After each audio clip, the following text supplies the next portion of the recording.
आदरणीय सभापति जी,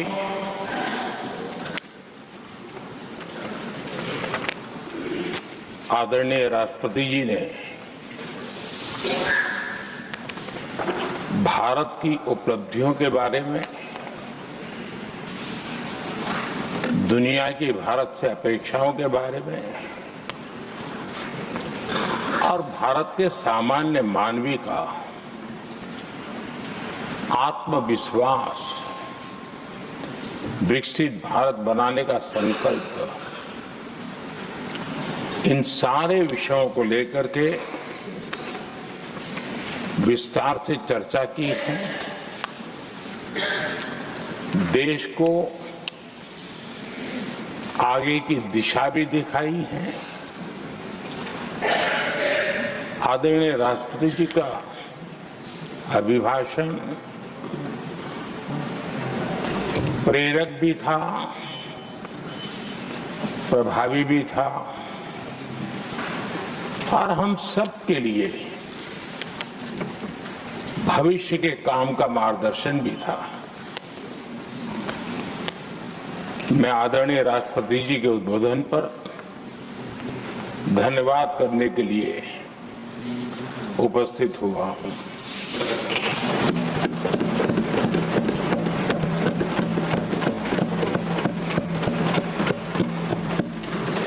आदरणीय सभापति जी, करीब 70 से भी ज्यादा माननीय सांसदों ने अपने बहुमूल्य विचारों से इस आभार प्रस्ताव को समृद्ध करने का प्रयास किया है। यहां पक्ष प्रतिपक्ष दोनों तरफ से चर्चा हुई। हर किसी ने अपने अपने तरीके से राष्ट्रपति जी के अभिभाषण को जिसने जैसे समझा वैसे यहां समझाया और उन्होंने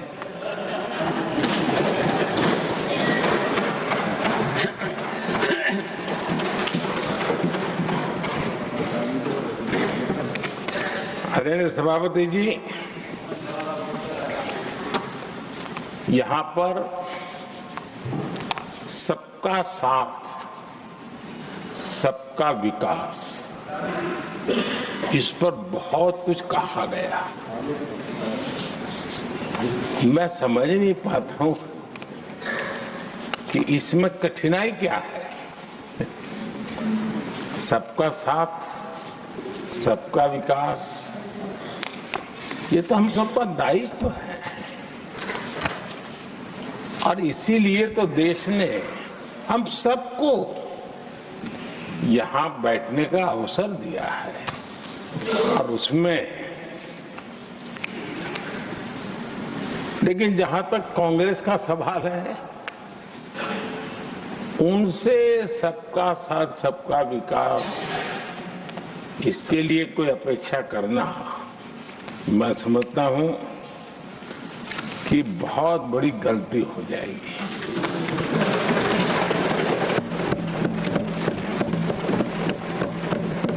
ये उनकी सोच के बाहर है, उनकी समझ के भी बाहर है और उनके रोड मैप में भी ये सूट नहीं करता है, क्योंकि वो इतना बड़ा दल एक परिवार को समर्पित हो गया है। उसके लिए सबका साथ, सबका विकास संभव ही नहीं है।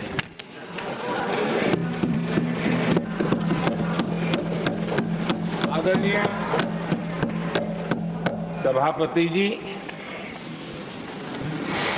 कांग्रेस ने राजनीति का एक ऐसा मॉडल तैयार किया था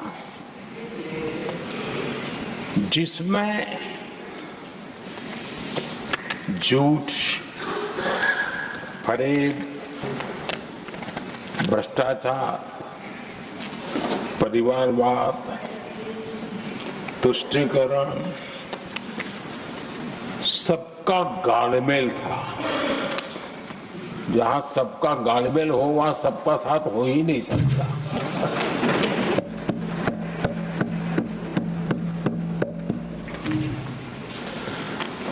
आदरणीय सभापति जी, कांग्रेस के मॉडल में सर्वोपरि है फैमिली फर्स्ट, और इसलिए उनकी नीति रीति, उनकी वाणी, उनका वर्तन उस एक चीज को संभालने में ही खपता रहा है। 2014 के बाद देश ने हमें सेवा करने का अवसर दिया और मैं देश की जनता का आभारी हूं कि हमें तीसरी बार लगातार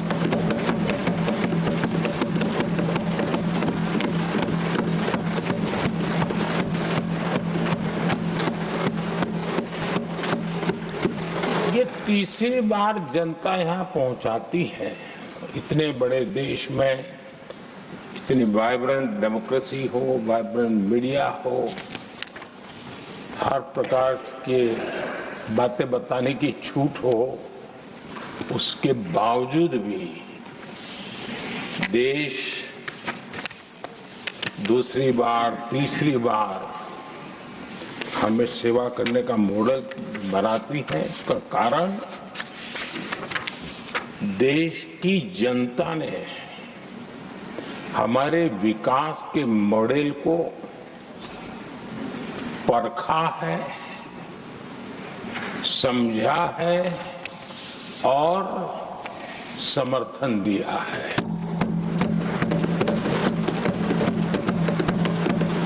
हमारा ये विकास का मॉडल को अगर मुझे एक शब्द में कहना है तो मैं ये कहूंगा, नेशन फर्स्ट, राष्ट्र प्रथम।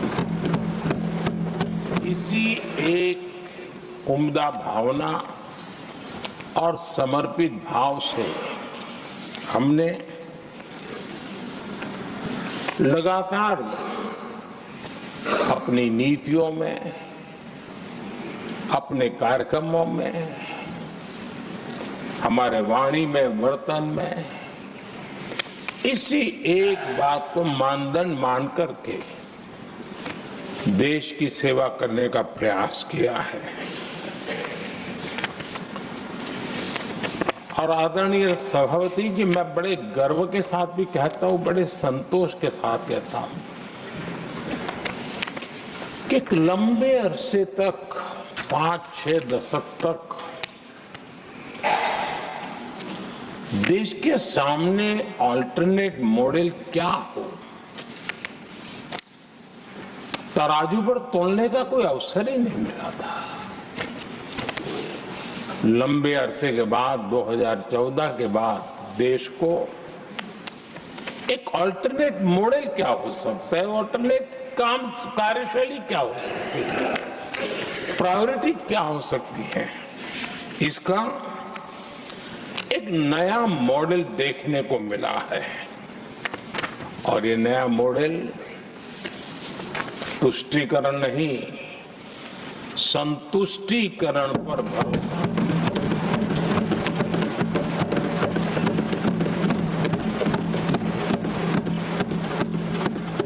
पहले के मॉडल में, खास करके कांग्रेस के कालखंड में,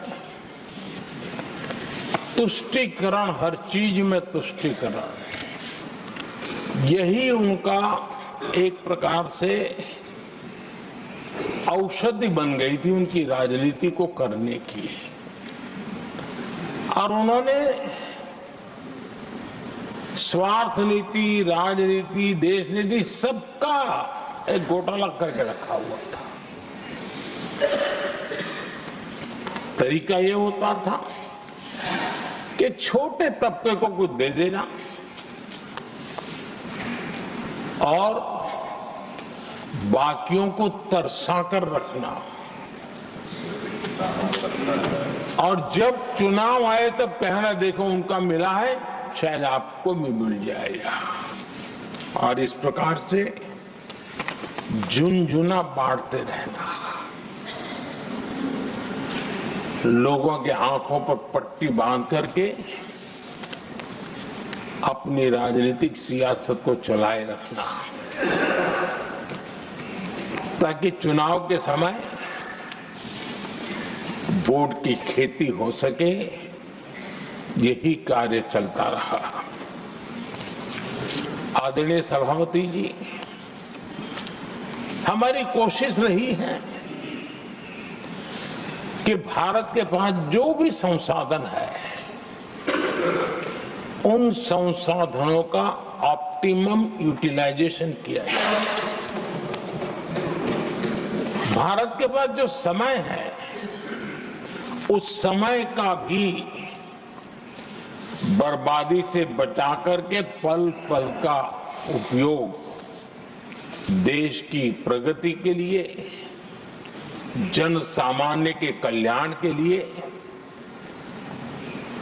उसी पर वो खर्च हो। और इसलिए हमने एक अप्रोच अपनाया, सैचुरेशन का अप्रोच।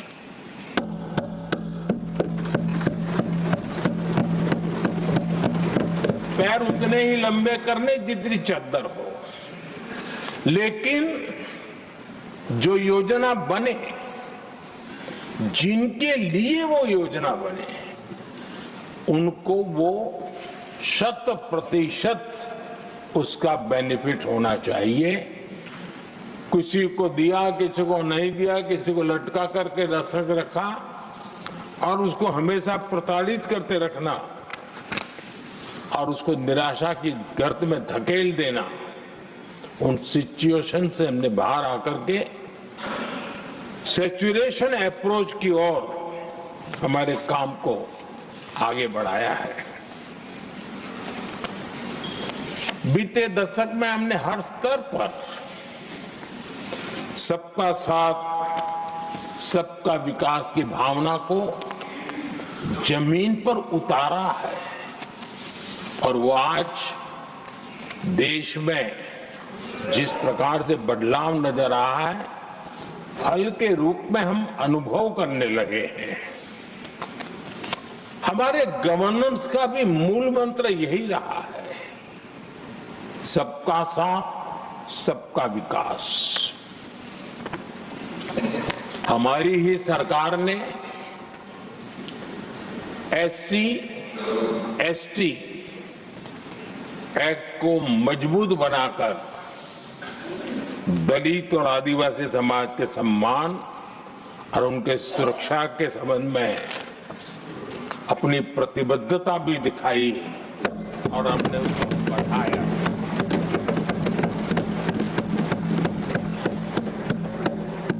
आदरणीय सभापति जी, आज जातिवाद का जहर फैलाने के लिए भरपूर प्रयास हो रहा है, लेकिन 3 दशक तक दोनों सदन के ओबीसी एमपीज और सभी दलों के ओबीसी एमपीज सरकारों से मांग करते रहे थे कि ओबीसी आयोग को संवैधानिक दर्जा दिया जाए। ठुकरा दिया गया, इनकार किया गया,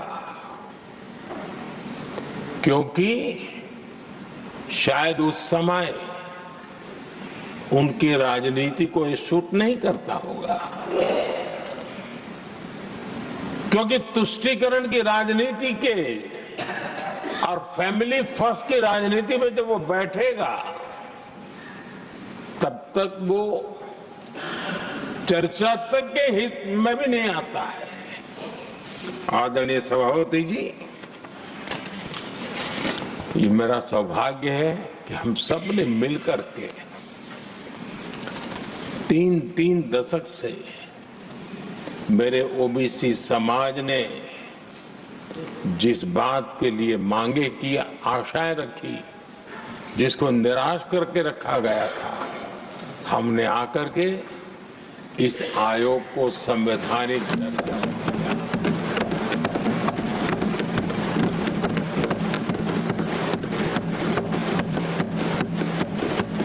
और हमने सिर्फ उनकी मांग पूरी की इतना नहीं, हमारे लिए उनका मान सम्मान भी उतना ही महत्वपूर्ण है, क्योंकि देश के 140 करोड़ देशवासियों को हम जनता जनार्दन के रूप में पूजने वाले लोग हैं।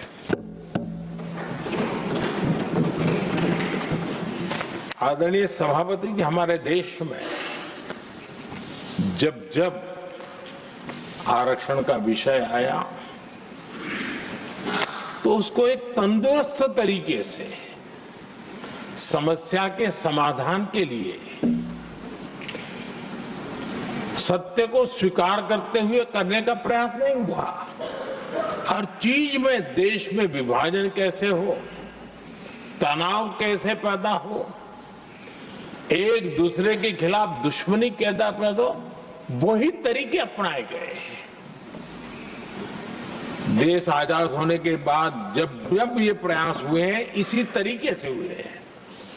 पहली बार हमारी सरकार ने एक ऐसा मॉडल दिया और सबका साथ सबका विकास के मंत्र की प्रेरणा से दिया कि हमने सामान्य वर्ग के गरीब को 10% आरक्षण दिया, बिना तनाव के, बिना किसी का छीन करके। और जब ये निर्णय किया तो एससी समुदाय ने भी उसको स्वागत किया, एसटी समुदाय ने भी स्वागत किया, ओबीसी समुदाय ने भी स्वागत किया। किसी को भी पेट में दर्द नहीं हुआ, क्योंकि इतना बड़ा निर्णय, लेकिन करने का तरीका था सबका साथ सबका विकास, और तब जाकर के बहुत ही स्वस्थ शांत तरीके से पूरे राष्ट्र ने इस बात को स्वीकार किया। आदरणीय सभापति जी, हमारे देश में दिव्यांगों की कभी सुनवाई जितनी मात्रा में होनी चाहिए थी, नहीं हुई। जब सबका साथ सबका विकास का मंत्र होता है ना, तब मेरे दिव्यांग जन भी उस सबके कैटेगरी में होते हैं, और तब जाकर के हमने दिव्यांगों के लिए आरक्षण का विस्तार किया, दिव्यांगों के लिए सुविधाएं उपलब्ध हो, इसके लिए मिशन मोड में काम किया। दिव्यांगों के कल्याण के लिए अनेक योजनाएं बनाई, लेकिन योजनाओं को लागू भी किया। ये इसके कारण इतना ही नहीं, आदरणीय सभापति जी,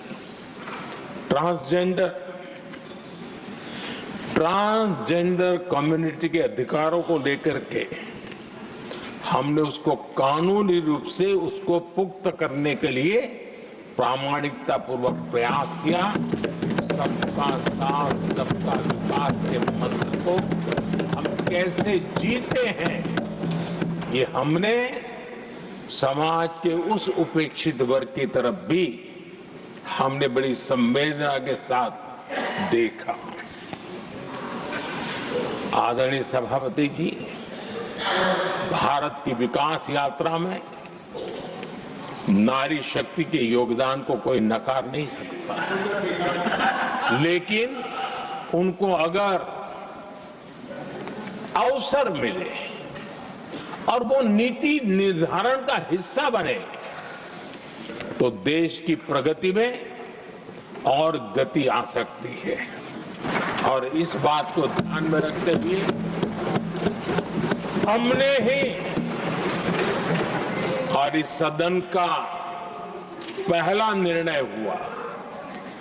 हम देशवासी गर्व कर सकते हैं, सदन इस बात के लिए याद रखा जाएगा, ये नया सदन सिर्फ उसके रूप रंग के लिए नहीं, ये नया सदन का पहला निर्णय था नारी शक्ति बंधन।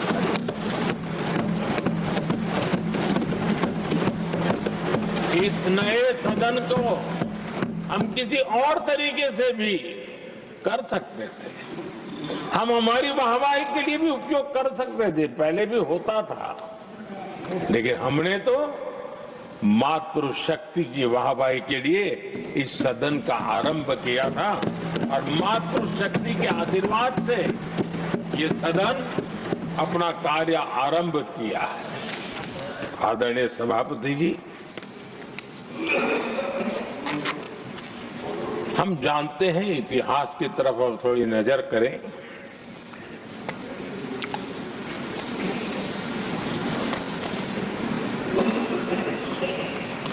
यानी मैं कह रहा हूं इसलिए नहीं, बाबा साहब आंबेडकर के साथ कांग्रेस को कितनी नफरत रही थी, उनके प्रति कितना गुस्सा था, और किसी भी हालत में बाबा साहब की हर बात के प्रति कांग्रेस चिढ़ जाती थी।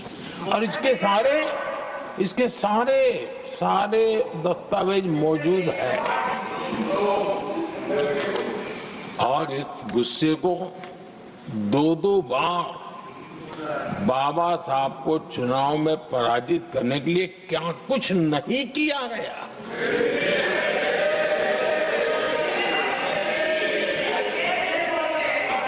कभी भी बाबा साहब को भारत रत्न के योग्य नहीं समझा गया। आदरणीय सभापति जी, कभी भी बाबा साहब को भारत रत्न योग्य नहीं समझा गया। इतना ही नहीं, आदरणीय सभापति जी,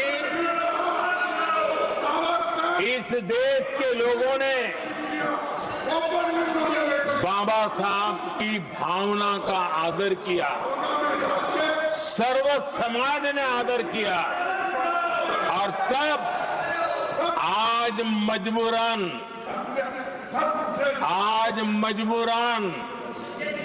कांग्रेस को जय भीम बोलना पड़ रहा है, उनका मुंह सूख जाता है।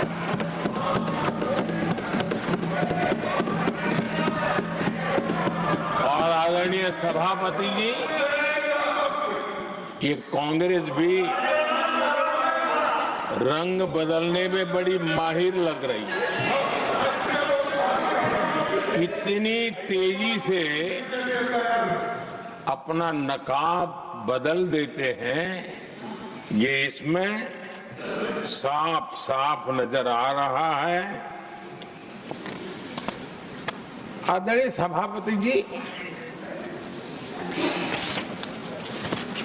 आप कांग्रेस का अध्ययन करेंगे तो कांग्रेस की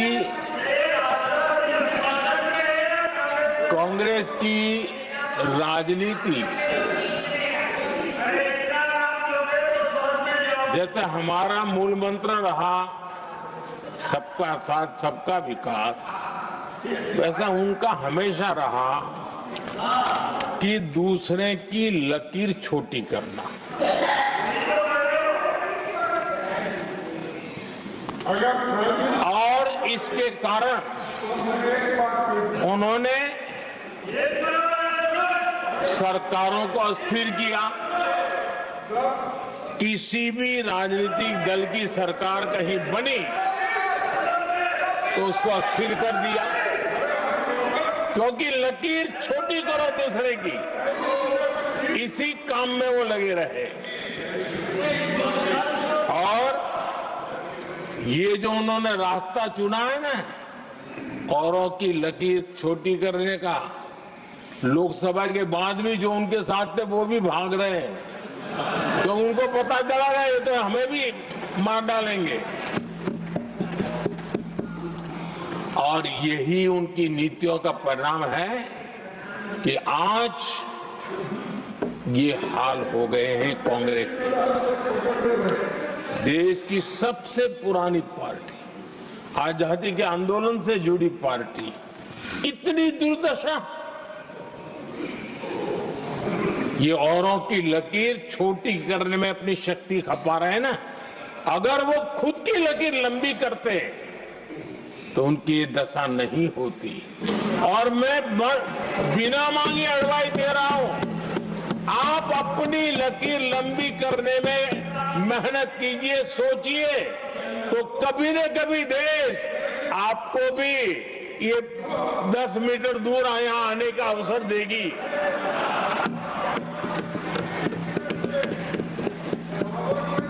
आदरणीय सभापति जी, बाबा साहब ने एससी एसटी समुदाय की बुनियादी चुनौतियों को बहुत बारीकी से समझा था, बहुत गहराई से समझा था, और खुद भुक्तभोगी थे, इसलिए दर्द भी था, पीड़ा भी थी, और समाज का कल्याण करने की का एक जज्बा भी था। और बाबा साहब ने एससी एसटी समुदाय के आर्थिक उन्नति के लिए एक स्पष्ट रोड मैप देश के सामने प्रस्तुत किया था। उनकी बातों में प्रस्तुत होता था। और बाबा साहब ने एक बहुत महत्वपूर्ण बात कही थी, मैं उनका कोट पढ़ना चाहता हूं। बाबा साहब ने कहा था, भारत एक कृषि प्रधान देश है, लेकिन दलितों के लिए ये आजीविका का मुख्य साधन बन ही नहीं सकता। ये बाबा साहब ने कहा था। उन्होंने आगे कहा था, और इसके कई कारण हैं। पहला, भूमि खरीदना उनके सामर्थ्य से बाहर है। दूसरा, अगर उनके पास धन भी हो तो भी उनके लिए भूमि खरीदने का कोई अवसर नहीं है। बाबा साहब ने ये एक एनालिसिस किया था, और इस परिस्थिति का एनालिसिस करते हुए उनको तो सुझाव था, उन्होंने आग्रह किया था कि दलितों के साथ, हमारे आदिवासी भाई बहनों के साथ, वंचितों के साथ ये जो अन्याय हो रहा है, ये जो मुसीबत में जीने के लिए वो मजबूर हो रहे हैं, इसका एक उपाय है, देश में इंडस्ट्रियलाइजेशन को बढ़ावा दिया जाए। औद्योगिकरण के पक्षकार थे बाबा साहब, क्योंकि औद्योगिकरण करने के पीछे उनकी कल्पना साफ थी। स्किल बेस्ड जॉब्स और एंटरप्रेन्योरशिप के लिए, आर्थिक आत्मनिर्भरता के लिए दलित, आदिवासी, वंचित समूहों को एक अवसर मिलेगा और उसे वो उत्थान का एक सबसे महत्वपूर्ण हथियार मानते थे। लेकिन आजादी के इतने सालों के बावजूद भी, इतने साल कांग्रेस को सत्ता में रहने का अवसर मिला, तब भी बाबा साहब की इन बातों को पर गौर करने का भी उनको समय नहीं था। उन्होंने बाबा साहब की इस विचारों को पूरी तरह खारिज कर दिया।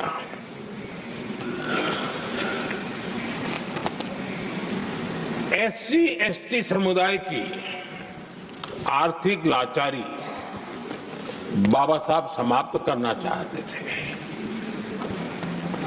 उसे कांग्रेस ने ऐसा उल्टा काम किया तो उसको गहरा संकट बना दिया।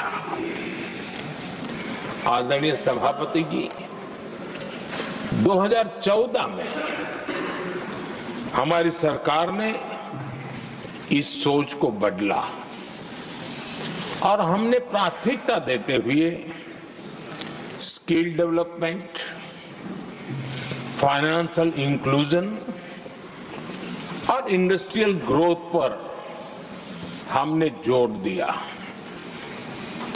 हमने पीएम विश्वकर्मा योजना बना करके समाज का वो तबका जिसके बिना समाज की रचना ही संभव नहीं है और हर गांव में छोटे छोटे रूप में बिखरे हुए समाज, जो पारंपरिक कार्य करने वाले हमारे विश्वकर्मा भाई बहन, लोहार हो, कुम्हार हो, समाज के सोनार हो, ऐसे सारे जो वर्ग के लोग हैं, पहली बार देश में उनके लिए कोई चिंता हुई और उनको ट्रेनिंग देना, टेक्नोलॉजिकल अपग्रेडेशन के लिए नए औजार देना, डिजाइनिंग में उनको मदद करना, आर्थिक सहायता करना, उनके लिए बाजार उपलब्ध कराना, ये सारे दिशाओं में एक विशेष काम हमने अभियान चलाया हुआ है।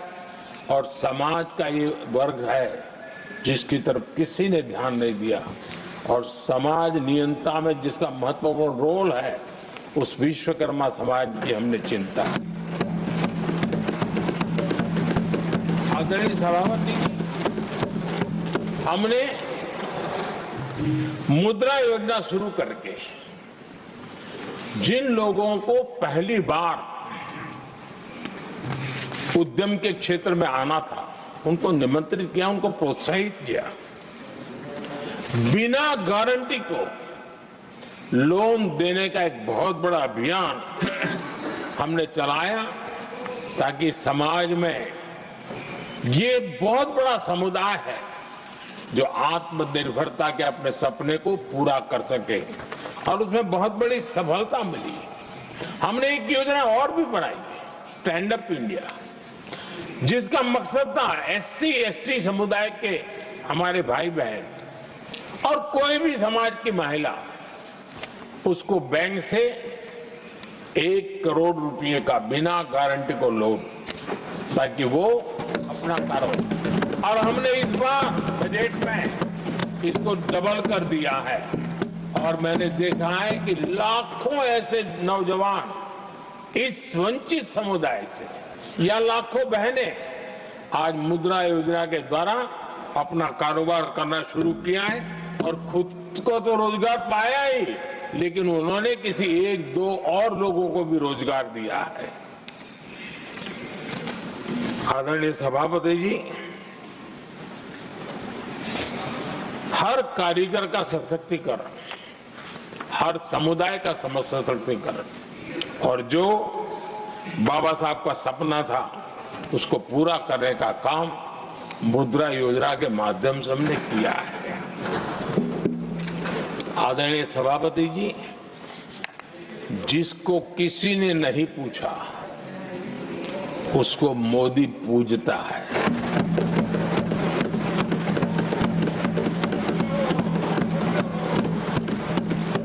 गरीब, वंचित, उसकी का कल्याण, ये हमारी प्राथमिकता है। इस वर्ष के बजट में भी आप देखिए, लेदर इंडस्ट्री, फुटवेयर इंडस्ट्री, ऐसे अनेक छोटे छोटे छोटे दायरे के विषयों को हमने स्पर्श किया है और इसका सबसे बड़ा लाभ गरीब और वंचित समुदाय के लोगों को मिलने वाला है, जो इस बजट में घोषणा की। अब उदाहरण के रूप में टॉयज की बात करें, समाज के इस प्रकार के वर्ग के लोग ही टॉयज बनाने के काम में हैं। हमने उस पर ध्यान केंद्रित किया। बहुत सारे गरीब परिवारों को अनेक प्रकार की उसमें मदद दी गई और उसका परिणाम आज आया है कि टॉयज हम एक्सपोर्ट करने की आदत में फंसे हुए थे, आज इंपोर्ट करने की आदत में फंसे हुए थे, आज हमारे टॉय 3 गुना एक्सपोर्ट हो रहे हैं।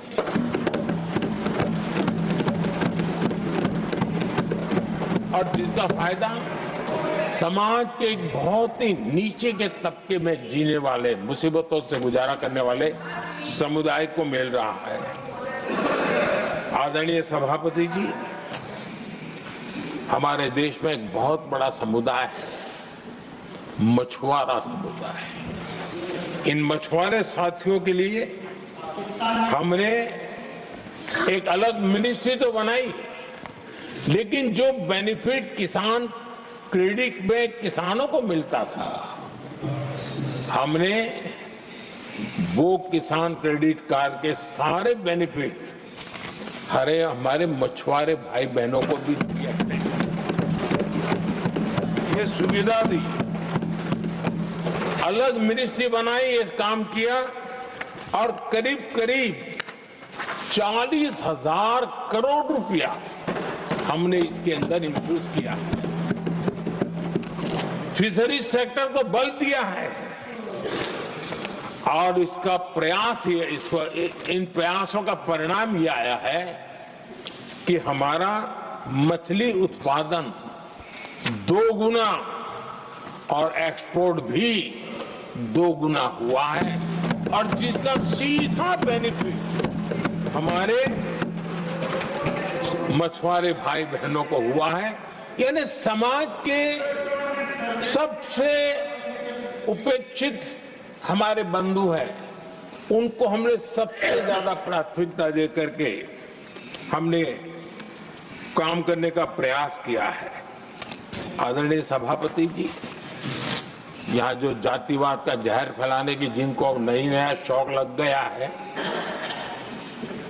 हमारे देश के आदिवासी समाज, उन आदिवासी समाज में भी कई स्तर की स्थितियां हैं।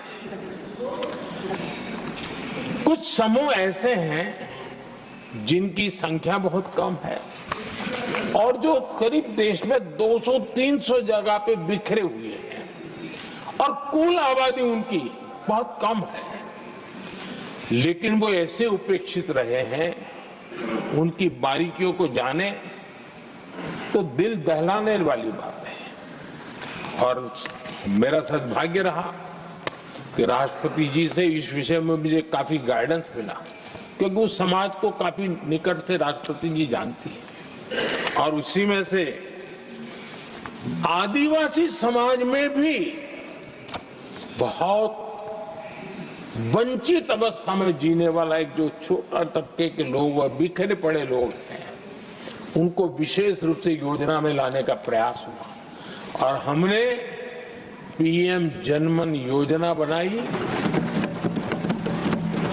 और 24,000 करोड़ रुपए ताकि उनको कुछ सुविधाएं मिले, उनके कल्याण के काम हो और वे भी सबसे पहले तो अन्य आदिवासी समाज की बराबरी तक तो पहुंचे और फिर पूरे समाज की बराबरी करने के लिए योग्य बने।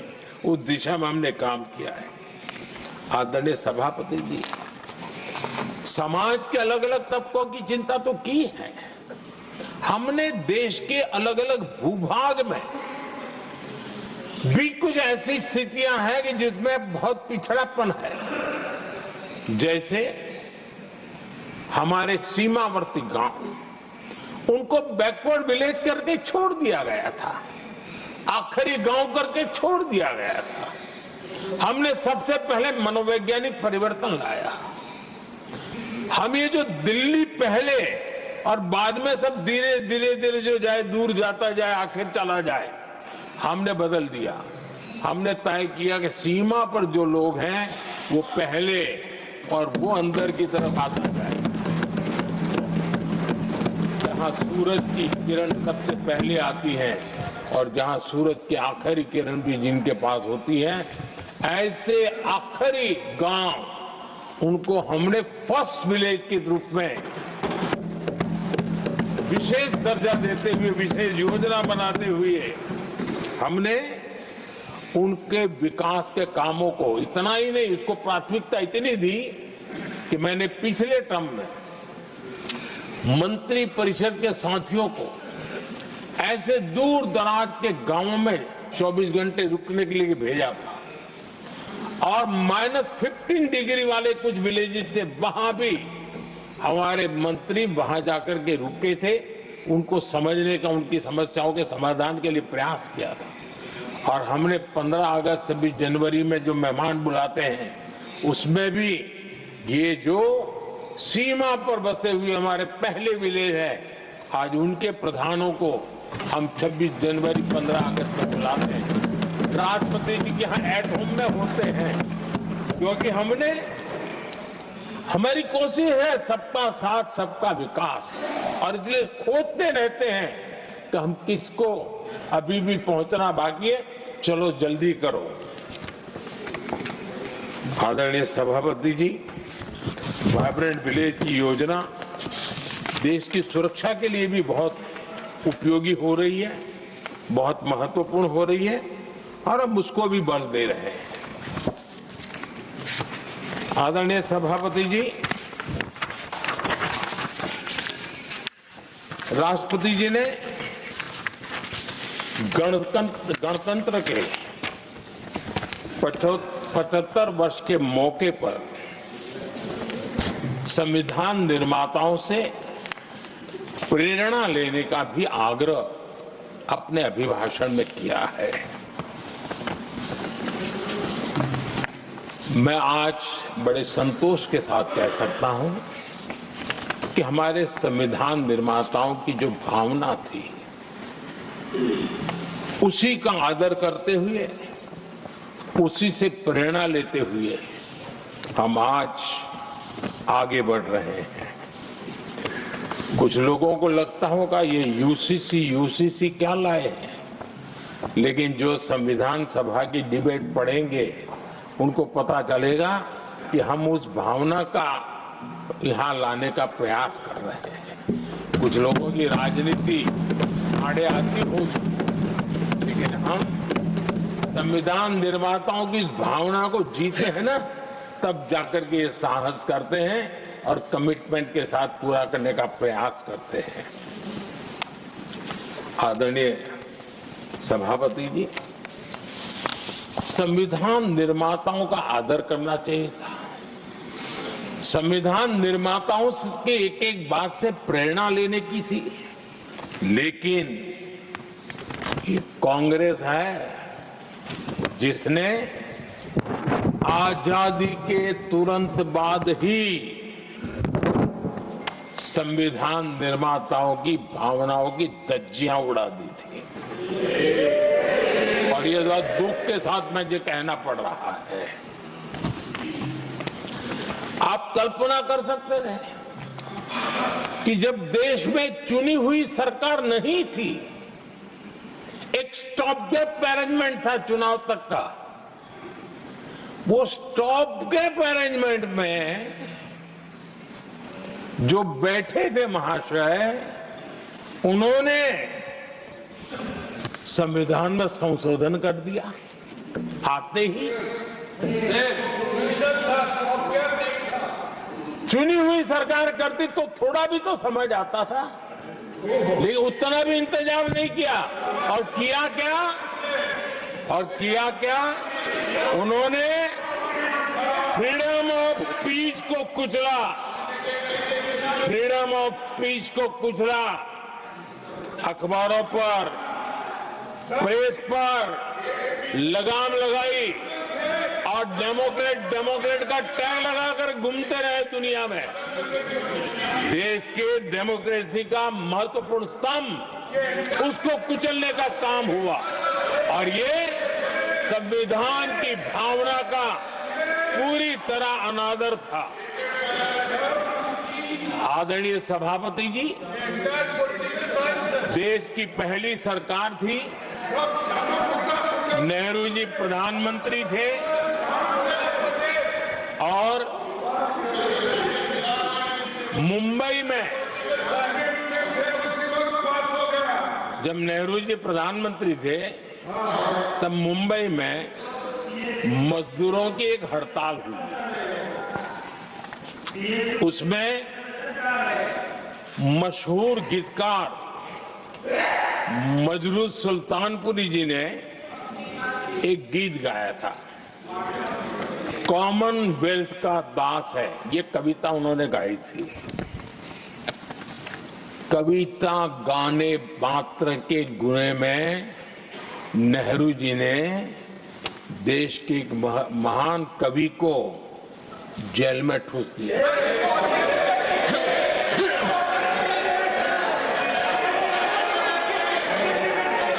मशहूर एक्टर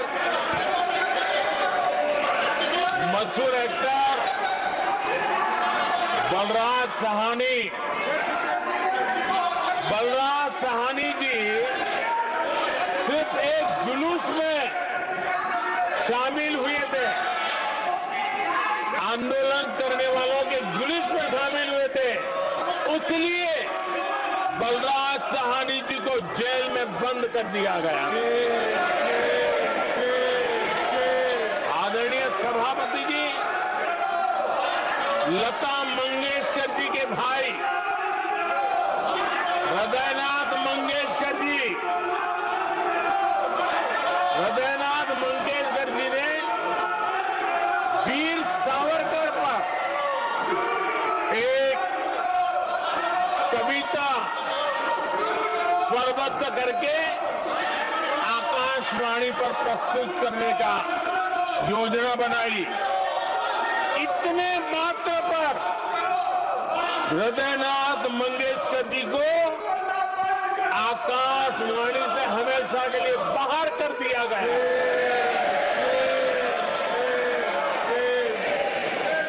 आदरणीय सभापति जी, इसके बाद देश ने इमरजेंसी का भी दौर देखा है। आदरणीय सभापति जी, इस देश ने इमरजेंसी का भी दौर देखा है। संविधान की किस प्रकार से कुचला गया, संविधान के स्पिरिट को किस प्रकार से रौंदा गया, और वो भी सत्ता सुख के लिए किया गया, ये देश जानता है। और इमरजेंसी में प्रसिद्ध सिने कलाकार देवानंद जी से आग्रह किया गया कि वे इमरजेंसी का समर्थन करें पब्लिकली। देवानंद जी ने साफ साफ इमरजेंसी पर समर्थन करने से इनकार कर दिया। उन्होंने हिम्मत दिखाई और इसलिए दूरदर्शन पर देवानंद जी की सभी फिल्मों को प्रतिबंधित कर दिया गया।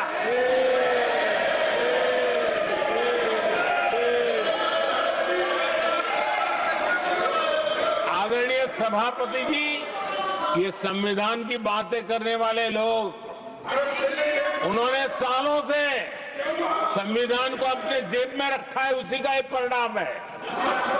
संविधान का सम्मान नहीं किया है।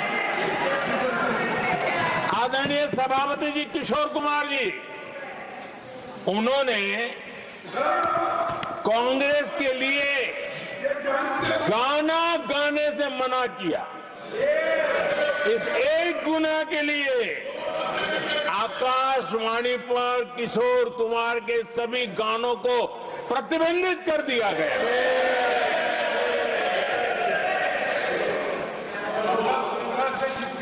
आदरणीय सभापति जी, मैं इमरजेंसी के उन दिनों को भूल नहीं सकता, और शायद आज भी वो तस्वीरें मौजूद है। ये जो लोकतंत्र की बातें करते हैं, मानव गरिमा की बातें करते हैं और बड़े बड़े भाषण देने के लिए शौकीन लोग हैं, आपातकाल में जॉर्ज फर्नांडिस समेत देश के महानुभावों को हथकड़ियां पहनाई गई थी, जंजीरों से बांधा गया था।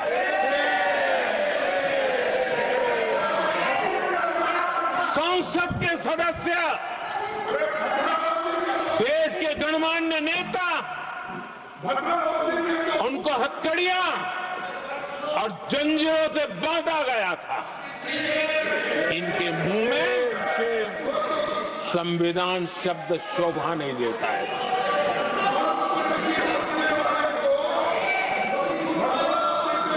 आदरणीय सभापति जी, सत्ता सुख के लिए,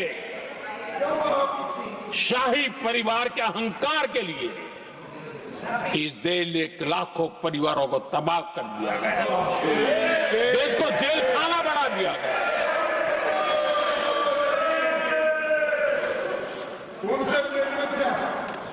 बहुत लंबा संघर्ष चला। ये अपने आप को बहुत बड़ा तीसमार मानने वालों को जनता जनार्दन की ताकत को स्वीकार करना पड़ा, घुटने टेकने पड़े और देश में जनता जनार्दन के सामर्थ्य से इमरजेंसी हटी। ये भारत के लोगों की रगों में जो लोकतंत्र है ना, उसी का परिणाम था।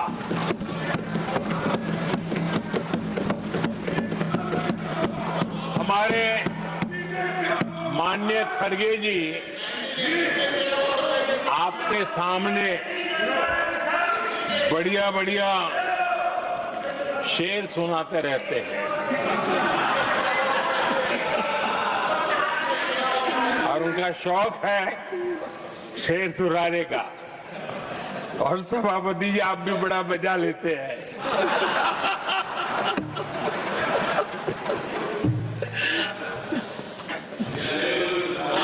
एक शेर मैंने भी कहीं पढ़ा था,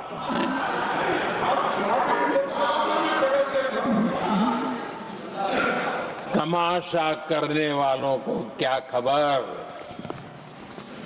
तमाशा करने वालों को क्या खबर, हमने कितने तूफानों को पार कर दिया जलाया है, हमने कितने तूफानों को पार कर दिया जलाया है। आदरणीय सभापति जी, मैं आदरणीय खड़गे जी वरिष्ठ नेता है और मैं हमेशा सम्मान करता हूँ और इतना लंबा समय सार्वजनिक जीवन ये छोटी बात नहीं है। और मैं इस देश में चाहे शरद राव हो चाहे खड़गे जी हो, इन सब का, मैं हमारे देवगौड़ा जी बैठे हैं, ये असामान्य सिद्धियां हैं उनके जीवन की जो उन्होंने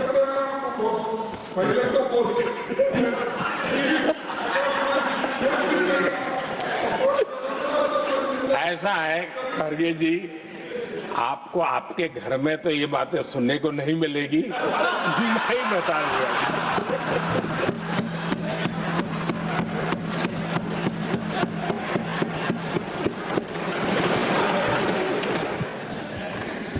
इस बार मैं देख रहा था कि खड़गे जी कविताएं पढ़ रहे थे,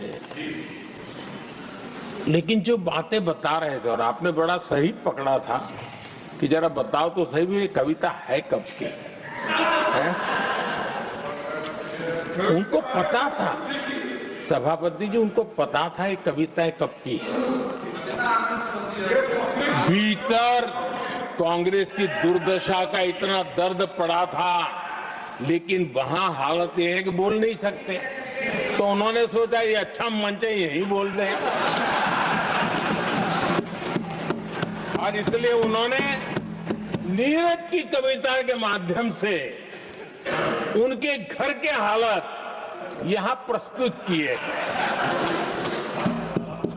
आदरणीय सभापति जी, जो आज के लिए सही है, खड़गे जी को मैं आज वही कवि नीरज जी की कुछ पंक्तियां सुनाना चाहता हूं।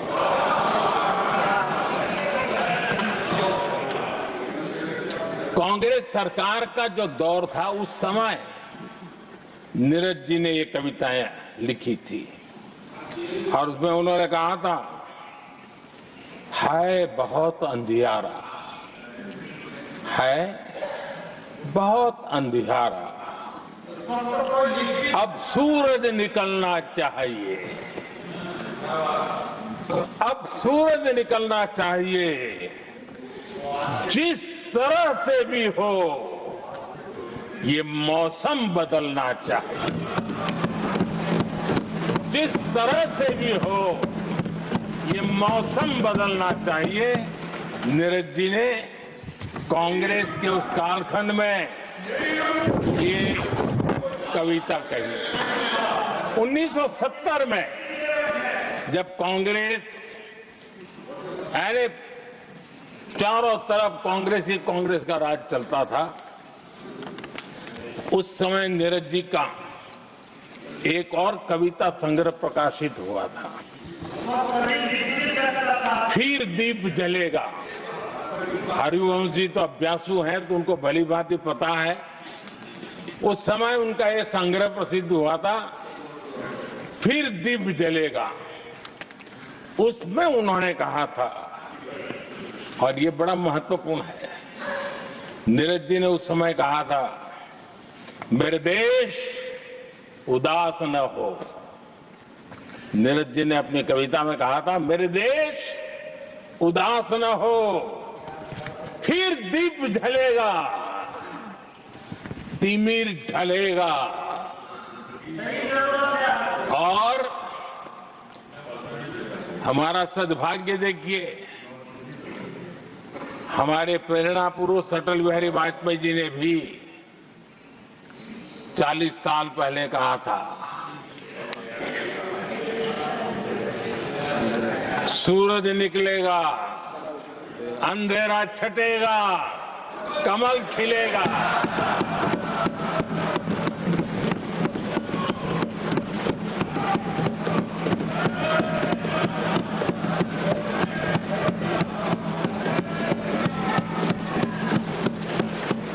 आदरणीय नीरज जी ने कहा था, जब तक कांग्रेस का सूरज चमकता रहा, देश ऐसा ही अंधेरे में रहता रहा।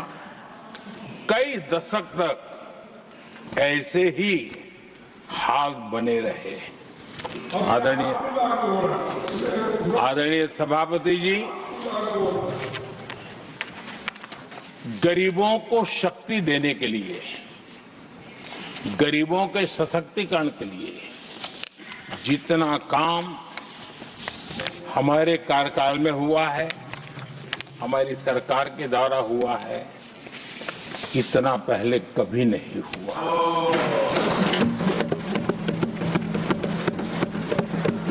गरीबों का सशक्तिकरण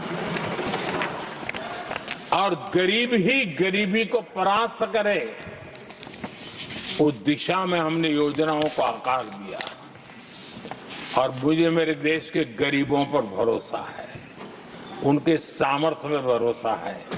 अगर अवसर मिल जाए ना, तो वो हर चुनौतियों को पार कर सकता है। और गरीब ने करके दिखाया, योजनाओं का लाभ लेते हुए, अवसरों का फायदा उठाते हुए, सशक्तिकरण के माध्यम से 25 करोड़ गरीबी को परास्त करने में सफल हुए। 25 करोड़ लोगों को गरीबी से बाहर निकालना, ये हमारे लिए गर्व का विषय है कि हमने एक बहुत बड़ा काम किया है। जो लोग गरीबी से निकले हैं, कठोर परिश्रम करके निकले हैं, सरकारी पर भरोसा करते हुए, योजनाओं को आधार बना करके, और आज गरीबी से निकलकर वो एक न्यू मिडिल क्लास हमारे देश में अर्जित हुआ है। आदरणीय सभापति जी, मेरी सरकार इस न्यू मिडिल क्लास और मिडिल क्लास के साथ डट करके खड़ी है। और बहुत कमिटमेंट के साथ हम खड़े हैं। हमारे न्यू मिडिल क्लास और मिडिल क्लास की आकांक्षाएं आज देश के लिए गति देने वाली शक्ति है। हमारे देश की एक नई ऊर्जा है, देश की प्रगति का सबसे बड़ा आधार है। हम मिडिल क्लास के, नियर मिडिल क्लास के सामर्थ्य को बढ़ाना चाहते हैं। हमने मिडिल क्लास के लिए एक बहुत बड़े हिस्से को टैक्स में इस बजट में जीरो कर दिया।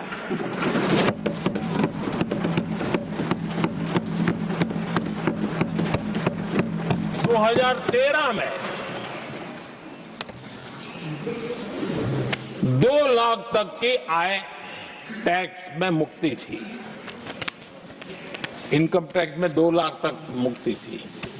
आज हमने 12 लाख तक टैक्स में मुक्ति कर दी। हम 70 साल से ऊपर के किसी भी वर्ग के क्यों न हो, किसी भी समाज से क्यों न हो, उनको आयुष्मान योजना का लाभ देकर के, और उसका सबसे बड़ा लाभ मिडिल क्लास के बुजुर्गों को मिल रहा है।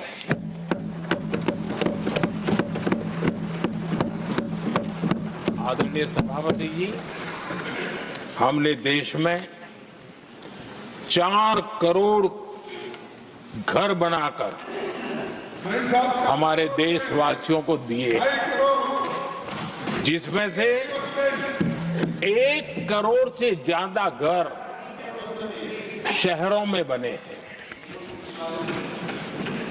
हमने घर खरीदने वालों के साथ बहुत बड़ा फ्रॉड हुआ करता था, उनको सुरक्षा देना बहुत जरूरी था, और इसी सदन में हमने रेरा का कानून बनाया है, जो आज मध्यम वर्ग के घर के सपने के खिलाफ जो रुकावटें थी, उसको दूर करने एक महत्वपूर्ण हथियार बना है। इस बार बजट में स्वामी इनिशिएटिव लाया गया है, जो हाउसिंग प्रोजेक्ट अटके हुए हैं, जिसमें मध्यम वर्ग के पैसे रुके हुए हैं और उनकी सुविधाएं अटकी हुई हैं। उनके उस काम के लिए 15,000 करोड़ रुपया इस बजट में हमने आवंटित किया है, ताकि मध्यम वर्ग के उन सपनों को पूरा कर सकें। आदरणीय सभापति जी, स्टार्टअप का रिवॉल्यूशन जिसको आज दुनिया ने देखा है, और उसका एक प्रभाव भी है। ये स्टार्टअप चलाने वाले कौन है? ये स्टार्टअप चलाने वाले नौजवान ज्यादातर मिडिल क्लास के नौजवान हैं। आज पूरी दुनिया भारत के प्रति आकर्षित है, खास करके G20 समूहों की देश के 50-60 स्थानों पर जो मीटिंगें हुई, उसके कारण भारत को, जो पहले सभी दिल्ली, मुंबई या बेंगलुरु मानते थे, भारत को विशालता का उनको पता चला है, और आज विश्व का भारत के टूरिज्म के प्रति आकर्षण बढ़ा है। और जब टूरिज्म बढ़ता है तो व्यवसाय के भी अनेक अवसर आते हैं, और उसका लाभ भी हमारे मिडिल क्लास को बहुत मिलने वाला है, उनके आय के साथ।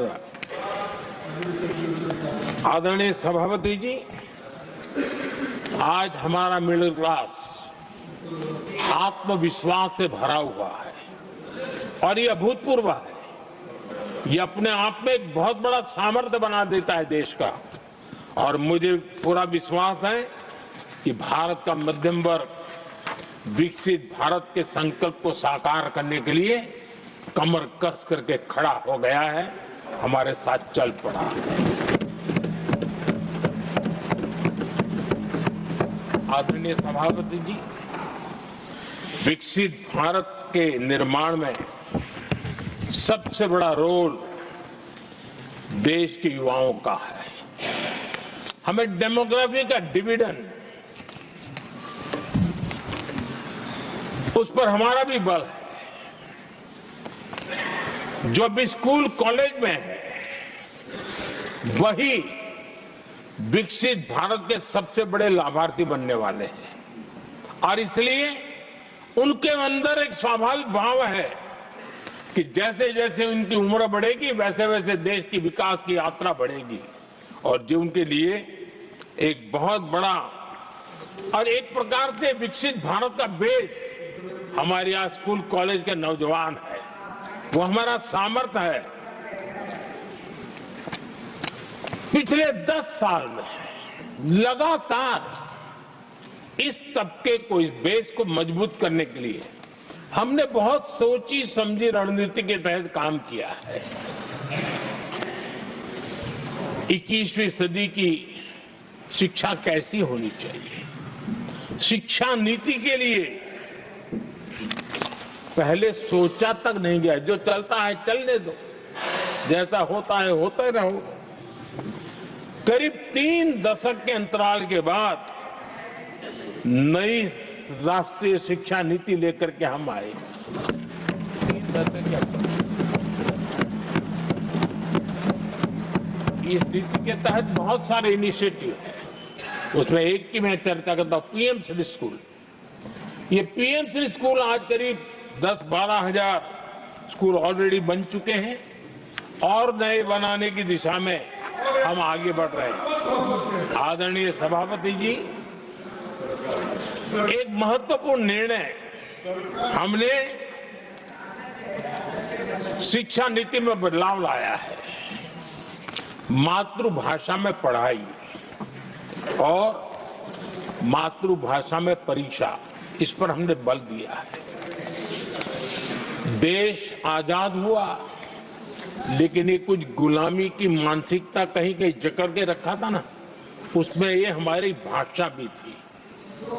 हमारी मातृभाषा के साथ घोर अन्याय हुआ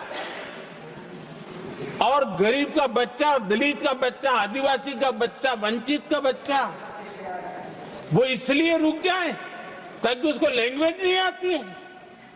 ये उसके साथ घोर अन्याय था। और सबका साथ सबका विकास का मंत्र मुझे चैन से सोने नहीं देता था। और इसमें मैंने कहा कि देश में मातृभाषा में शिक्षा, मातृभाषा में डॉक्टर बने, मातृभाषा में इंजीनियर बने।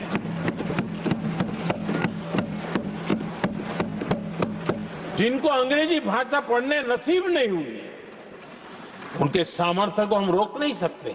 हमने बहुत बड़ा बदलाव किया है और उसके कारण आज गरीब माँ का, विधवा माँ का बच्चा आज डॉक्टर इंजीनियर के सपने देखने लगा। आदिवासी युवाओं के लिए एकलव्य मॉडल स्कूलों का हमने विस्तार किया है।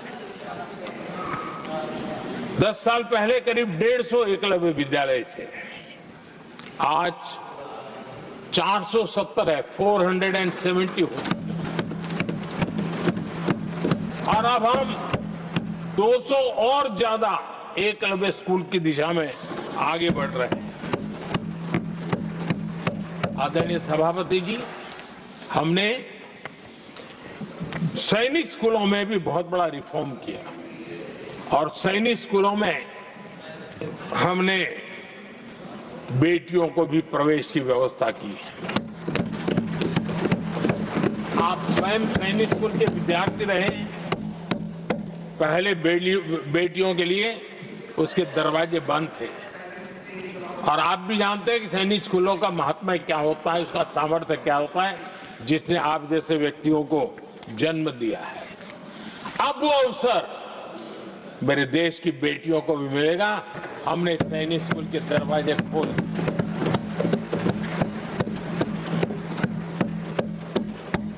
और अभी हमारी सैकड़ों बेटियां देशभक्ति के इस माहौल में अपनी पढ़ाई कर रही है और देश के लिए जीने का जज्बा सहज रूप से उनके भीतर पनप रहा है।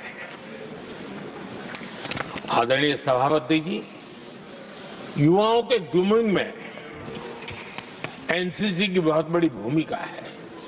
हम में से जो भी एनसीसी के संपर्क में रहा है उसे मालूम है कि उस उम्र में और उस कालखंड में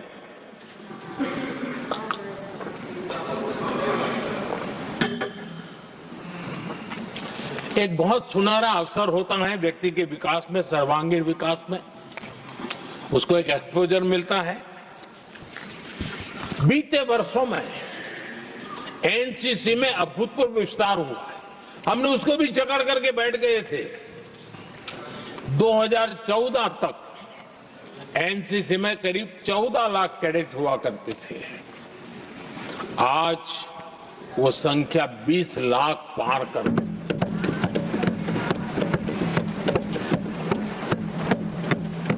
आदरणीय सभापति जी, देश के युवाओं में जो उमंग है, उत्साह है, नया कुछ कर गुजरने की इच्छा है, रूटीन काम से भी हटकर के कुछ करने का उनका इरादा है, ये साफ नजर आता है। जब मैंने स्वच्छ भारत अभियान चलाया, मैंने देखा है कि आज भी कई शहरों के नौजवानों की टोलियां अपने तरीके से, स्वयं प्रेरणा से स्वच्छता के अभियान को आगे बढ़ा रही है। कोई झुग्गी झोपड़ी में जाकर के शिक्षा के लिए काम कर रहे हैं, कई नौजवान कुछ न कुछ कर रहे हैं। इन सारी बातों को देख करके हमें लगा कि देश के युवाओं को एक अवसर मिलना चाहिए, संगठित रूप से प्रयास होना चाहिए। और इसके लिए हमने माय भारत एक आंदोलन शुरू किया है। मेरा युवा भारत, माय भारत। आज करीब 1.5 करोड़ से ज्यादा युवाओं ने उसमें अपनी रजिस्ट्री करवाई है और देश के वर्तमान विषयों पर चर्चा करना, मंथन करना, समाज को जागरूक करना, सक्रियता से ये नौजवान अपनी प्रेरणा से कर रहे हैं। उनको स्पून फीडिंग की जरूरत नहीं पड़ रही है। वो अपने सामर्थ्य से अच्छी चीजों को हाथ लगा करके आगे बढ़ रहे हैं। आदरणीय सभापति जी, खेल का क्षेत्र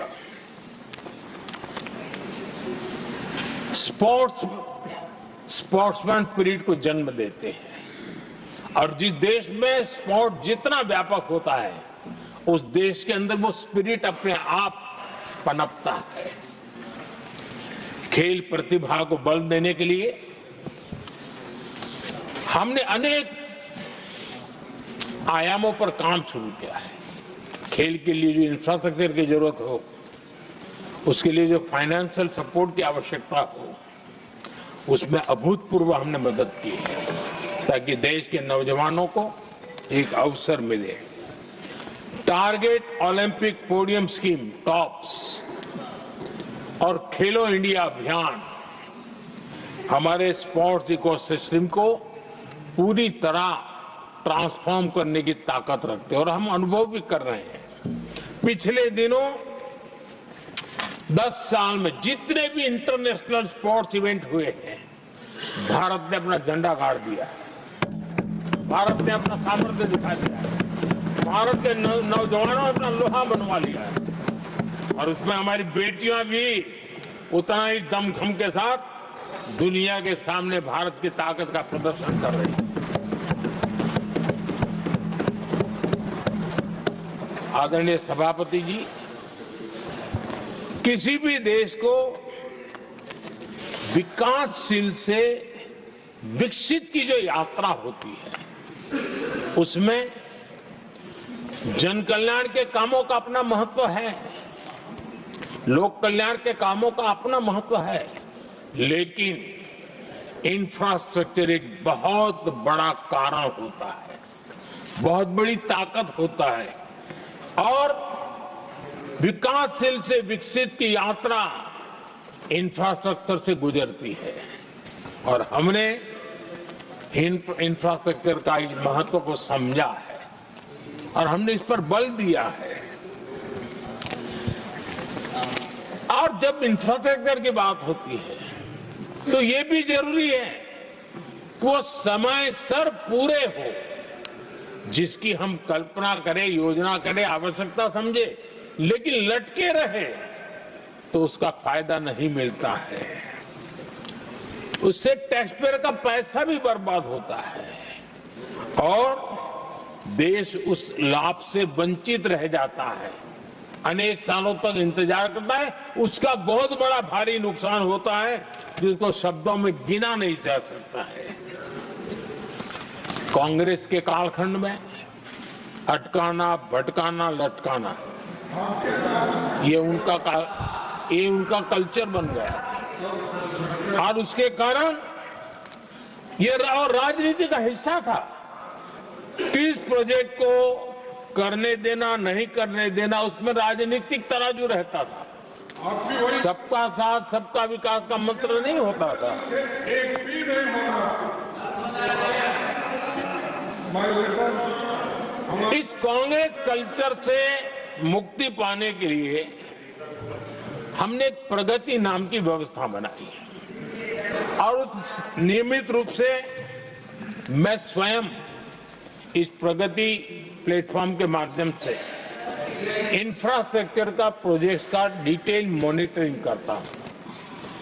कभी ड्रोन से भी उस एरिया की वीडियोग्राफी और लाइव इंटरेक्शन करता हूं। काफी मैं उसमें इन्वॉल्व रहता हूं। करीब करीब 19 लाख करोड़ रुपए के ऐसे जो प्रोजेक्ट अटके पड़े हुए थे किसी न किसी कारण से, राज्य और केंद्र का कोऑर्डिनेशन नहीं होगा, एक डिपार्टमेंट का दूसरे डिपार्टमेंट से कोऑर्डिनेशन नहीं होगा, फाइलों में कहीं लटका पड़ा होगा, इन सारी चीजों का रिव्यू करता हूं। और ऑक्सफोर्ड यूनिवर्सिटी ने उस पर अध्ययन किया, इस प्रगति के हमारे इनिशिएटिव पर, और बहुत बड़ा उसने अच्छा रिपोर्ट दिया है। और उसमें उसने एक बहुत बड़ा सुझाव दिया है। उसने कहा, हाँ, प्रगति के इनिशिएटिव के बारे में कहा है। उन्होंने कहा प्रगति के अनुभवों से सीखते हुए अन्य विकासशील देशों के पास भी इंफ्रास्ट्रक्चर के विकास में क्रांति लाने का एक मूल्यवान अवसर है। ये प्रगति को सभी डेवलपिंग कंट्रीज के लिए उन्होंने ये सुझाव दिया। पहले काम कैसे होते थे, मैं तथ्यों के साथ कोई उदाहरण देना चाहता हूं ताकि पता चले कि कैसे देश को नुकसान किया गया है। मैं ये नहीं कह रहा हूं हर एक ही व्यक्ति ने जानबूझ के किया होगा, लेकिन कल्चर डेवलप हो गया और उसका परिणाम हुआ। अब देखिए उत्तर प्रदेश में हम एग्रीकल्चर, किसान, भाषण तो बहुत बढ़िया दे देते हैं, अच्छा लगता है। भड़काने का काम करने में क्या जाता है, कोई जो इन्वेस्टमेंट तो है ही नहीं, भड़काते रहो दुनिया को, कोई काम तो करना नहीं है। उत्तर प्रदेश में कृषि के लिए एक अहम योजना थी, सरयू नहर परियोजना। सरयू नहर परियोजना 1972, सोचिए साहब, 1972 में स्वीकृत हुई थी, 5 दशक तक लटकी रही। 1972 में जिस योजना को सोचा गया, योजना बनी, फाइल पे स्वीकृत हो चुकी, 2021 में हमने आकर के इसको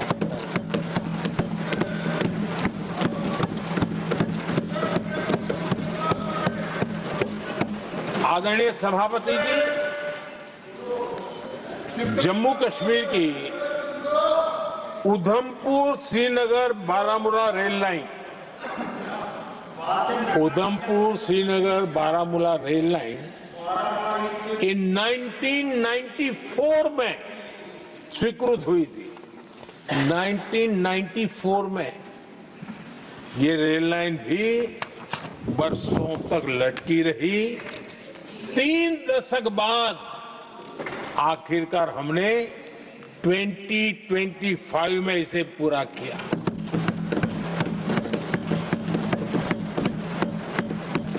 आदरणीय सभापति जी, ओडिशा की Haridaspur Paradip rail line, Haridaspur Paradip rail line 1996 में स्वीकृति हुई थी। ये भी बरसों तक अटकी रही और ये भी 2019 में हमारे कार्यकाल में पूरी हुई।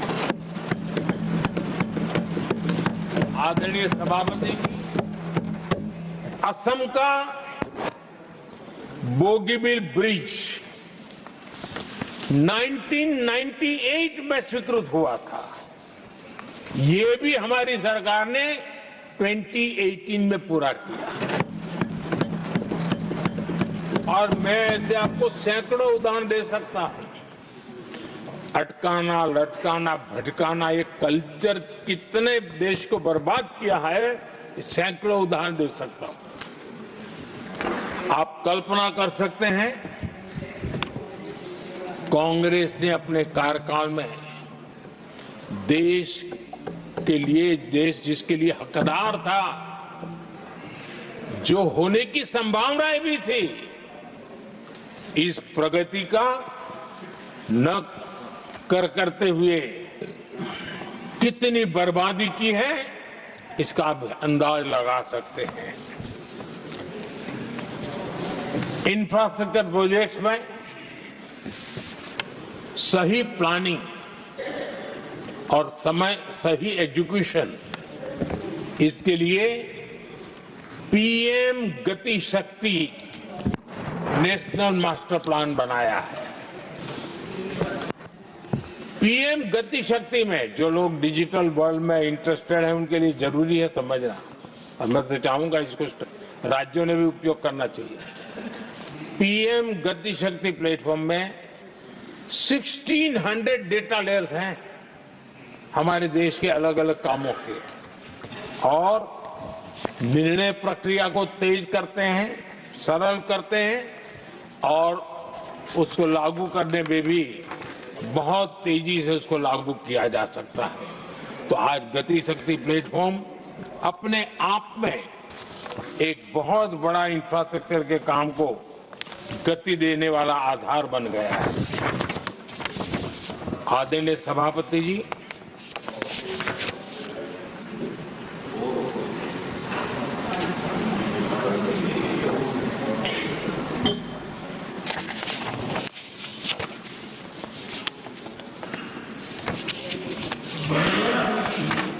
आज के नौजवानों को ये जानना बहुत जरूरी है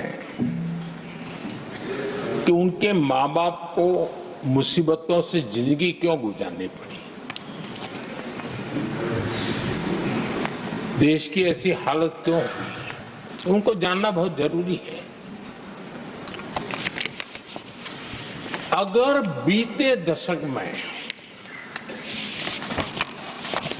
डिजिटल इंडिया के लिए हम प्रोएक्टिव न होते, हम कदम न उठाते, तो आज जैसी सुविधाएं लेने में हमें कई साल इंतजार करना पड़ता। ये हमारे प्रोएक्टिव डिसीजन और प्रोएक्टिव एक्शन का परिणाम है कि आज हम समय के साथ या कहीं समय से आगे चल रहे हैं। आज देश में 5G टेक्नोलॉजी दुनिया में सबसे तेज गति से व्याप्त हमारे देश में हो रहा है।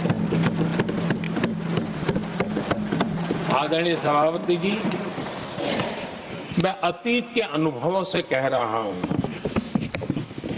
कंप्यूटर हो, मोबाइल फोन हो, एटीएम हो, ऐसी कई टेक्नोलॉजी दुनिया के कई देशों में हमारे से बहुत पहले पहुंच चुकी थी, लेकिन भारत में आते आते दशकों बीत गए तब जाकर के पहुंचा।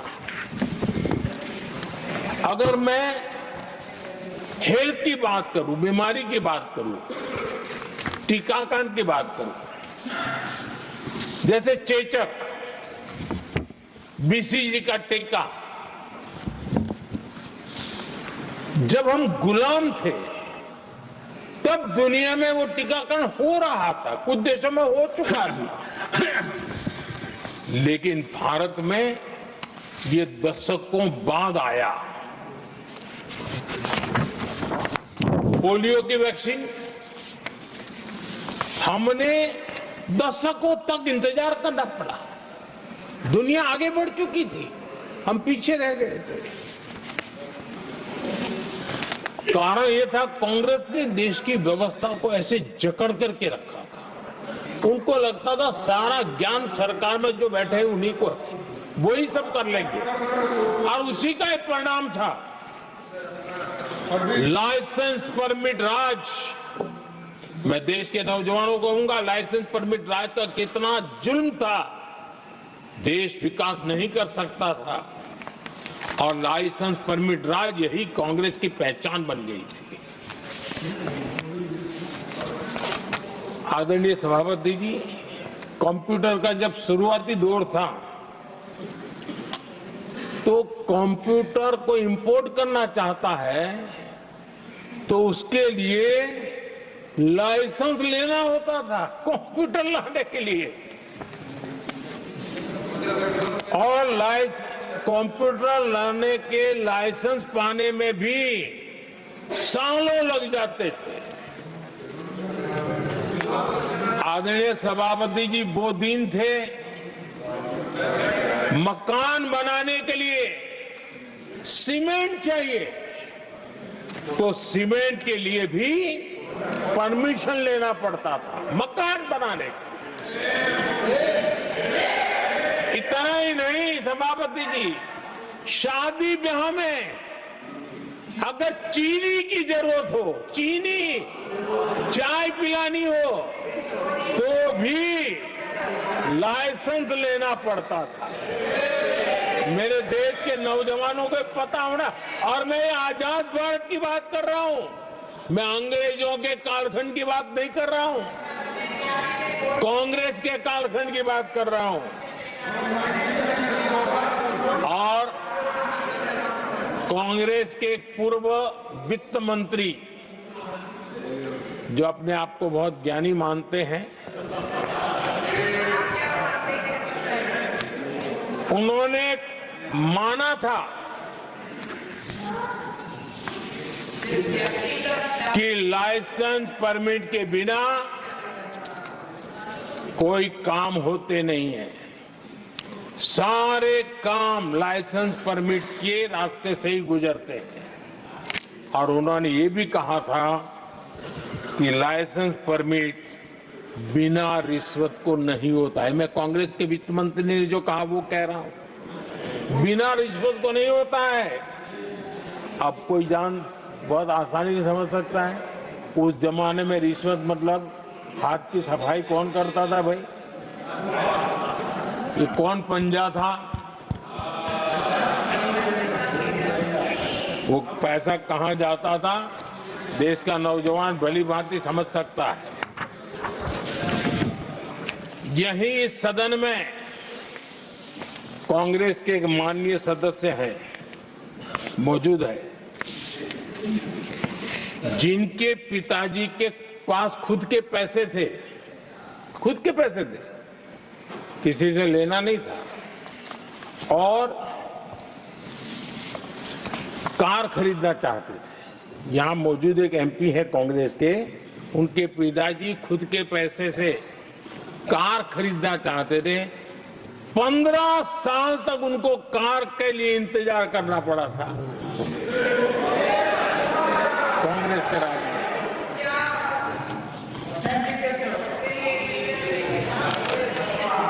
आदरणीय सभापति जी, हम सब जानते हैं, स्कूटर लेना हो तो बुकिंग करवा के पैसा देना, 8-8, 10-10 साल एक स्कूटर खरीदने में लग जाता था। और अगर मजबूरी में स्कूटर मानो बेचना पड़ा तो उसके लिए सरकार से परमिशन लेनी पड़ती थी। यानी कैसे देश चलाया इन लोगों ने। और इतना ही नहीं, गैस सिलेंडर एमपी को कूपन दिया जाता था, एमपी को कूपन दिया जाता था कि तुम इलाके में 25 लोगों को गैस कनेक्शन दे सकते हो। गैस सिलेंडर के लिए कतार लगती थी। टेलीफोन कनेक्शन, नाक को दम आ जाता था टेलीफोन कनेक्शन के लिए। देश के नौजवानों को पता होना चाहिए, ये जो आज बड़े बड़े भाषण झाड़ रहे हैं, उन्होंने क्या किया था, देश को पता होना चाहिए।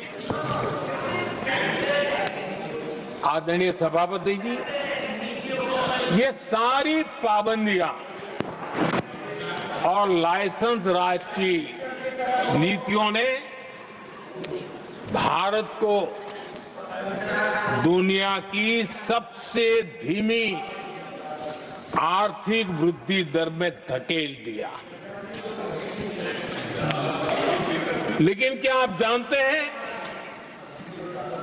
इस कमजोर वृद्धि दर को, इस विफलता को दुनिया में किस नाम से कहने की शुरुआत हो गई? हिंदू रेट ऑफ ग्रोथ कहने लगे। एक समाज का पूरा अपमान, विफलता सरकार में बैठे हुए लोगों की, काम न करने के सामर्थ्य बैठे हुए लोगों का, समझ शक्ति का अभाव बैठे हुए लोगों का, दिन रात भ्रष्टाचार में डूबे हुए लोगों का, और गाली पड़ी एक बहुत बड़े समाज को, हिंदू ग्रेट ऑफ ग्रोथ। आदरणीय सभापति जी, शाही परिवार के आर्थिक कुप्रबंधन और गलत नीतियों के कारण पूरे समाज को दोषी ठहराया गया और दुनिया भर में बदनाम किया गया। जबकि हम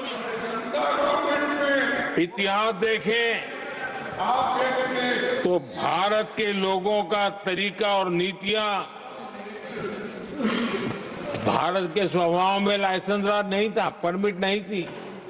भारत के लोग सदियों से, हजारों साल से खुले में विश्वास करते थे, और हम उन समुदाय में सबसे पहले थे जो दुनिया भर में मुक्त व्यापार, फ्री ट्रेड, उसमें मेहनत करते थे, काम करते थे।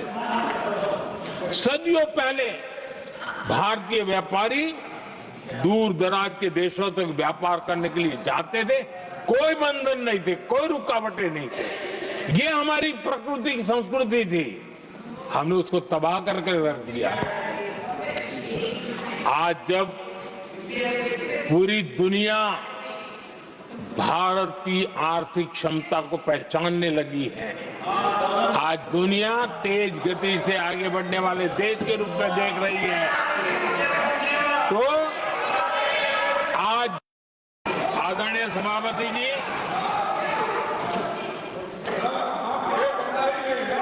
आदरणीय सभापति जी, कांग्रेस के पंजे से मुक्त होकर आप देश चैन की सांस ले रहा है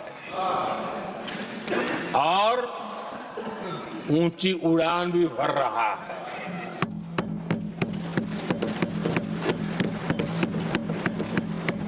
कांग्रेस के लाइसेंस राज और उसकी कुनीतियों से बाहर निकलकर हम मेक इन इंडिया को बढ़ावा दे रहे हैं। भारत में मैन्युफैक्चरिंग बढ़ाने के लिए हमने पीएलआई स्कीम शुरू की, एफडीआई से जुड़े रिफॉर्म्स किए। आज भारत दुनिया का दूसरा सबसे बड़ा मोबाइल प्रोडक्शन वाला देश बना है।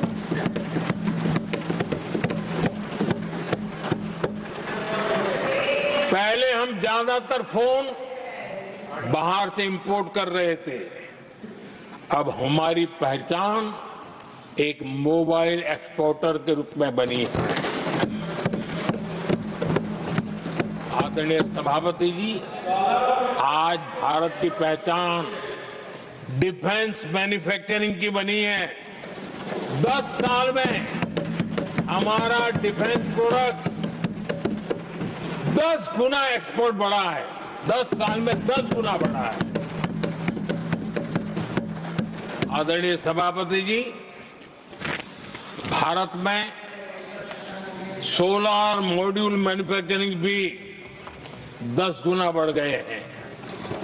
आज हमारा देश दुनिया का दूसरा सबसे बड़ा स्टील प्रोड्यूसर देश है।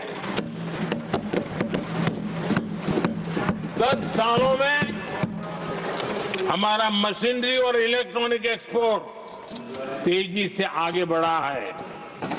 बीते 10 सालों में भारत का टॉयज एक्सपोर्ट 3 गुना से ज्यादा बढ़ गया है। इन्हीं 10 सालों में एग्रो केमिकल एक्सपोर्ट भी बढ़ा है।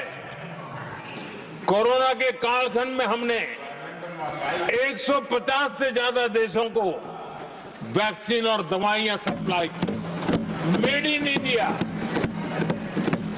हमारे आयुष और हर्बल प्रोडक्ट का एक्सपोर्ट भी बहुत तेज गति से बढ़ा है और बढ़ रहा है।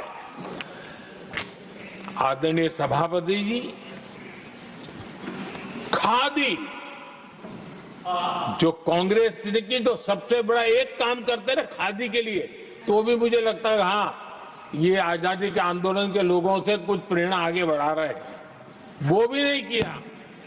खादी और विलेज इंडस्ट्री का टर्नओवर पहली बार 1.5 लाख करोड़ से ज्यादा हुआ। 10 साल में इसका प्रोडक्शन भी 4 गुना हुआ है।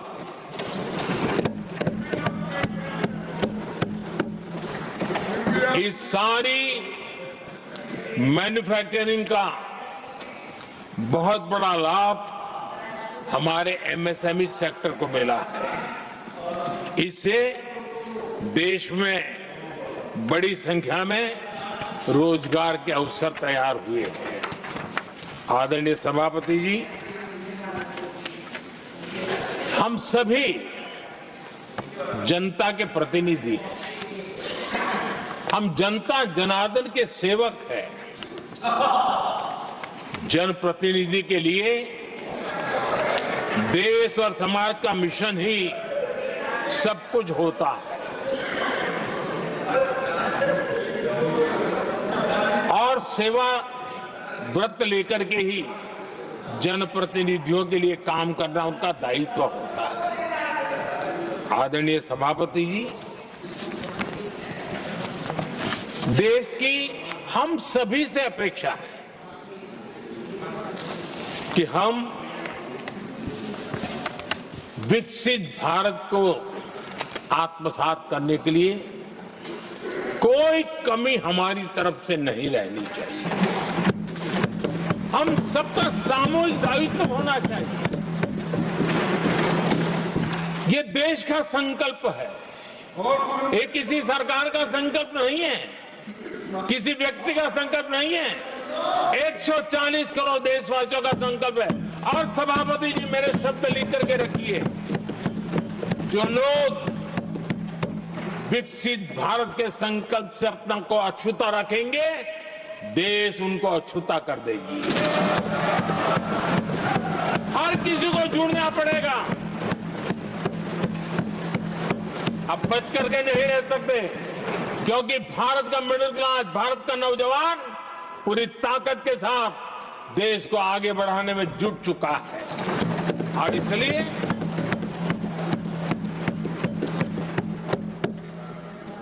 आदरणीय सभापति जी,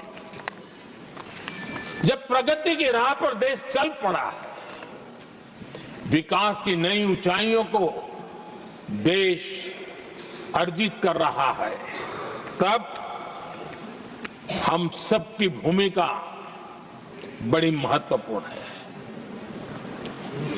सरकारों में विरोध होना लोकतंत्र का स्वभाव है, नीतियों का विरोध होना लोकतंत्र का जिम्मेवारी भी है, लेकिन घोर विरोधवाद, घोर निराशावाद और अपनी लकीर लंबी नहीं करनी, दूसरी लकीर को छोटा करने की कोशिशें विकसित भारत में रुकावट बन सकती है।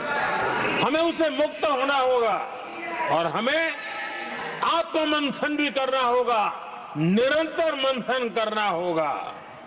मुझे भरोसा है कि सदन में जो चर्चा हुई है उसमें से जो उत्तम चीजें हैं उसको लेकर के हम आगे बढ़ेंगे और हमारा मंथन जारी रहेगा। हमें निरंतर ऊर्जा राष्ट्रपति जी के उद्बोधन से मिलती रहेगी।